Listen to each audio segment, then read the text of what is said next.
Assalamualaikum warahmatullahi wabarakatuh. Nama saya Hani dan di sini saya akan membahas mengenai peta web interaktif dengan memadukan Leaflet.js, Bootstrap dan Gen AI, yaitu Gemini Code Assistant yang berada di Visual Studio Code dengan melalui asistensi. Nah, tujuannya ini agar bisa membuat peta yang tidak hanya berfungsi menampilkan peta spasial, tapi juga memiliki tampilan modern, menarik, dan bisa digunakan di berbagai perangkat. Oke, di sini saya akan menampilkan hasil akhirnya dari peta yang web yang sudah dibuat. Nanti hasilnya akan seperti ini. Untuk keterangannya nanti akan ada di akhir video, keterangan untuk penggunaannya. Lalu selanjutnya di sini saya akan membahas mengenai data yang saya gunakan. Data ini didapatkan dari acara 5 kemarin, yaitu ada data GeoJSON dari batas desa, kecamatan, jalan, sungai, toponimi, juga ada di sini saya menambahkan gambar untuk dimasukkan ke dalam sini, untuk gambar dari icon. Lalu selanjutnya juga ada bagian jumlah penduduk yang melalui Excel. Oke, selanjutnya di sini saya mau menambahkan, tadi saya di awal sudah bilang menambahkan eksistensi dari Gemini Code AI, itu didapatkan dari bagian kiri Visual Studio-nya, ini extension. Bisa diklik Gemini Code Assistant, lalu ada keluar dan tinggal di install. Nah, selanjutnya ketika install sudah berjalan, itu nanti akan ada di sebelah kanan Visual Studio itu untuk login. Dilakukan login, lalu bisa langsung seperti ini, dan klik agentnya ini untuk menyambungkan antara Gemini dan si data-data yang sudah kita tautkan yang ada di Visual Studio-nya di folder. Lalu ketika kita klik atau ketik apa yang kita inginkan, itu bisa langsung muncul, lalu kita tinggal accept atau tidak di accept. Untuk contohnya nanti akan dijelaskan di akhir penjelasan setelah script.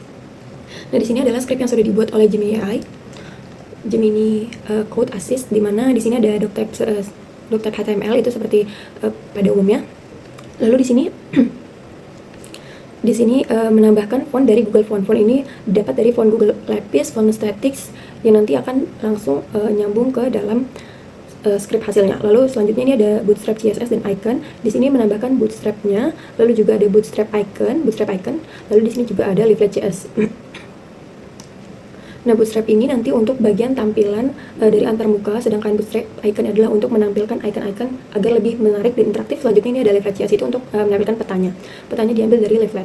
Nah, selanjutnya di sini ada style, ini untuk bagian style seperti CSS, tapi ini dimasukkan ke dalam indeks HTML, yaitu berupa internal CSS. Lalu selanjutnya di sini ada navigasi ini yang digunakan melalui Bootstrap. Jadi ini adalah script dari Bootstrap juga yang langsung ditempelkan ke dalam sini dari Gemini-nya. Ini adalah navigasi untuk bagian atasnya, ini navigasi dengan tulisan peta Flores Timur. Lalu di sini ada di navigasi juga ada button untuk info yang nantinya bisa kita klik. Ini untuk modalnya. Modal adalah pop-up yang keluar di bagian paling atas setelah setelah buttonnya diklik. Jadi nanti akan ada button, dan di situ juga ada nanti menambahkan info atau menambahkan icon dari si button modal ini. Nanti akan muncul modal-modal yang telah dibuat. Di sini saya membuatnya, ada pembuat, nama, lalu ada keterangan-keterangan data yang saya gunakan, lalu juga ada keterangan ini peta apa. Selanjutnya di bagian bawah ini ada untuk menampilkan pen dari setiap map. Ini ada batas kecamatan, sungai, batas jalan, toponimi. Ini untuk indeks-indeksnya. Jika kita ingin indeksnya dia berada lebih atas, berarti indeks dia lebih besar. Seperti ini, indeks toponimi lebih besar, berarti toponimi berada di paling atas di antara indeks batas kecamatan, sungai, ataupun jalan, dan begitu pula seterusnya. Selanjutnya ini di base map ini menggunakan LT layer untuk menambahkannya, didapatkan dari OpenStreetMap. Nah, ini di sini saya menambahkan base mapnya OSM dan satelit. Di satelit ini juga dapat dari ArcGIS Online. Ini untuk tampilan nanti di dalam webnya, yaitu tulisannya OSM dan satelit. OSM itu dapat dari sini dengan max zoom 19. Untuk add to map itu untuk dimasukkan ke dalam map, add to map sebagai default layer. Add map to default layer. Selanjutnya ini ada custom icon toponimi. Ini untuk icon-iconnya yang digunakan untuk dimasukkan ke dalam web. Ini styling function, ini function yang untuk jalan, jadi function untuk garis jalan, garis kecamatan. Ini L-control, itu untuk kontrol si function ini masuk ke dalam map. Lalu selanjutnya ini ada for info. L-control ini untuk info yang tadi sudah dibuat untuk modal. Ini dimasukkan fungsi untuk dimasukkan ke dalam map. Ini info update-nya, ini info add to map. Lalu di sini ada fetch-nya. Fetch-nya ini adalah untuk keterangan-keterangan keterangan legenda. Nah, nanti legendanya itu diberikan, ini info untuk di bagian kanan web nanti akan ada info untuk setiap kecamatan. Ini ada info kecamatan, lalu ini arahkan mouse ke dalam kecamatan untuk cari. Nanti kita bisa mengarahkan mouse ke dalam save file, itu nanti akan muncul kecamatannya. Nah, fungsinya diberikan di sini. Ini ada fungsinya, kalau mouse out itu jadi kecamatannya gimana, atau kalau misalkan layer on itu gimana. Lalu selanjutnya ini ada pop up click. Jadi ketika kita diklik bagian fitur properties, ini bagian kecamatan nanti akan muncul pop up. Selanjutnya ini ada perjalan. Ini untuk ini untuk garis jalan, desain fitur. Pennya ini yang tadi sudah kita bilang, pennya ini sebagai sungai, ini untuk titik toponimi. Lalu ini adalah bagian legendanya. Ini legendanya yang nanti ada di pojok kanan bagian web. Itu ada legenda penduduk, legenda jalan, overlay maps. Itu bisa kita pilih bagian mana saja yang mau dimasukkan ke dalam maps-nya itu. Lalu di sini ada kecamatan add to map, ini untuk dimasukkan ke dalam map. Layer controlnya ini add to map, masukkan ke dalam map. Setelah ini bagian dokumen entry. Jadi di sini adalah saya menjelaskan cara penggunaan dari peta WebGIS yang sudah dibuat. Di sini kita bisa cari kecamatan dengan klik misalnya bagian kecamatan. Ini akan keluar bagian kecamatan yang sudah kita cari. Di sini ada Tanjung Bunga, dan di sini langsung muncul pop-up-nya, yaitu Tanjung Bunga dengan penduduk sekian-sekian. Lalu di sini juga ketika kita misalkan klik kecamatan yang tidak ada di Flores, di sini hanya dimasukkan kecamatan yang ini ada kecamatan tidak ditemukan, kecamatan yang ada di dalam file yang sudah kita masukkan. Ketika kita masuk ke dalam WebGIS ini akan langsung tampil ke dalam Flores Timur. Selanjutnya di sini ada icon yang sudah saya tambahkan, ini icon dari Bootstrap icon.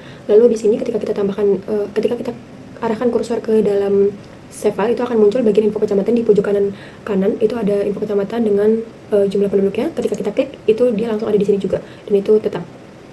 Lalu selanjutnya di sini juga ada tooltip dari si bagian toponimi. Ini tooltip yang bisa kita lihat, ini nama-nama kecamatannya.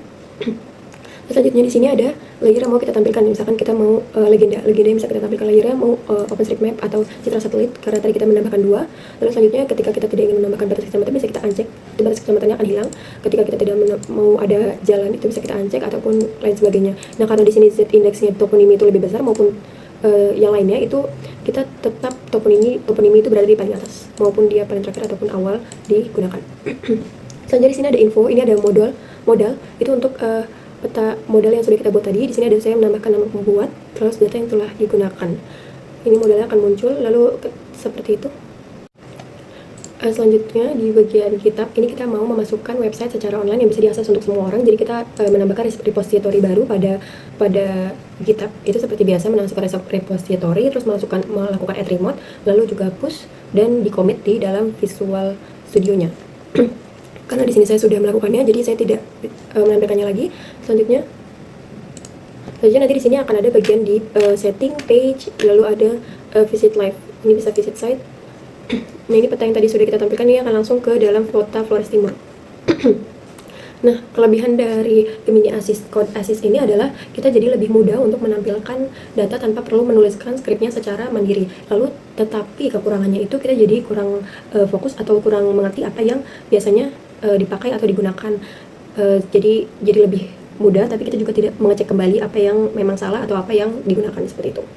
Saya akan memberikan salah satu contoh perubahan atau penggunaan dari Gemini AI ini. Nah, di sini saya ingin mengubah warna navigasinya ini menjadi biru. Kita coba di sini, kita tinggal memberikan prompt seperti ubah warna seperti ini. Pastikan agentnya ini sudah di-on-kan, jadi sudah tertaut oleh data yang sudah kita masukkan.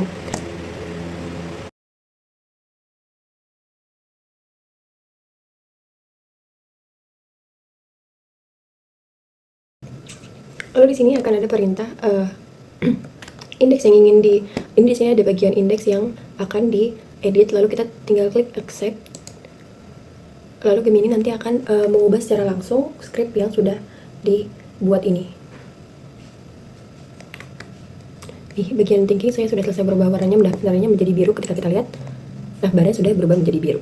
Jadi kita tidak perlu mengetik script sama sekali, itu kita tinggal menambahkan prompt-nya saja. Sekian presentasi dari saya, kurang lebihnya mohon maaf. Wassalamualaikum warahmatullahi wabarakatuh.